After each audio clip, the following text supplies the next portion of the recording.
BJP ಅವರು ಇದಾರಲ್ಲ, ಅವರು ರಾಜ್ಯಕ್ಕೆ ಎಷ್ಟೇ ಅನ್ಯಾಯ ಆದರೂ ಕೂಡ ಅದನ್ನು ಸಮರ್ಥನೆ ಕೇಂದ್ರ ಸರ್ಕಾರ ಮಾಡೋದನ್ನೆಲ್ಲ ಸಮರ್ಥನೆ ಮಾಡ್ಕೊಳ್ಳೋದು ಅದು ಮಹಾ ತಪ್ಪು.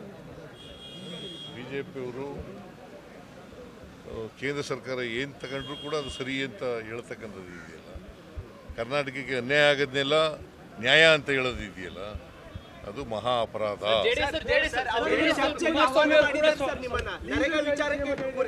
ಚರ್ಚೆಗೆ ಬನ್ನಿ ಅಂತ ಸವಾಲ್ ಹಾಕಿದ್ದಾರೆ. ನಾನು ಚರ್ಚೆಗೆ ಯಾವತ್ತೂ ರೆಡಿ ಇದ್ದೀವಿ. ನಾವು ದೊಡ್ಡ ಆಂದೋಲನನೇ ಮಾಡ್ತೀವಿ.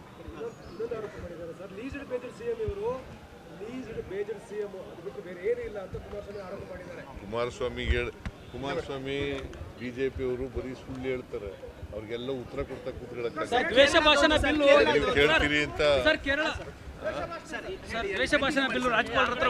ಪತ್ರ ಬರ್ದಿದ್ದೀನಿ. ನಾನು ಹೋರಾಟ ಪ್ರಾರಂಭ ಮಾಡ್ತೀವಿ. ಕೇರಳದ್ದೇ ನಾನು ಹೇಳ್ತಾ ಇರೋದು.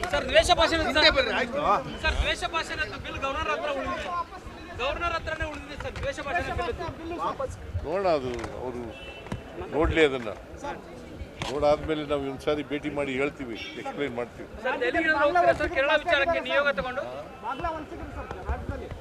ಯಾರು ಹೇಳಿದ್ರು? ಯಾರಪ್ಪ ಆ ಹೆಸರುಗಳು ಕೊಡಪ್ಪ. ಸರ್ ದೆಹಲಿ ನಿಯೋಗ ಹೋಗ್ತಾರೆ ಸರ್ ಕೇರಳ ವಿಚಾರಕ್ಕೆ ಸಂಬಂಧಪಟ್ಟಂತೆ. ದೆಹಲಿ ನಿಯೋಗ ಏನಾದರೂ ಹೋಗುತ್ತಾ ಸರ್ ಕೇರಳ ವಿಚಾರಕ್ಕೆ? ಬಿಡಪ್ಪ, ನಾವು ಚರ್ಚೆ ಮಾಡ್ತೀವಿ.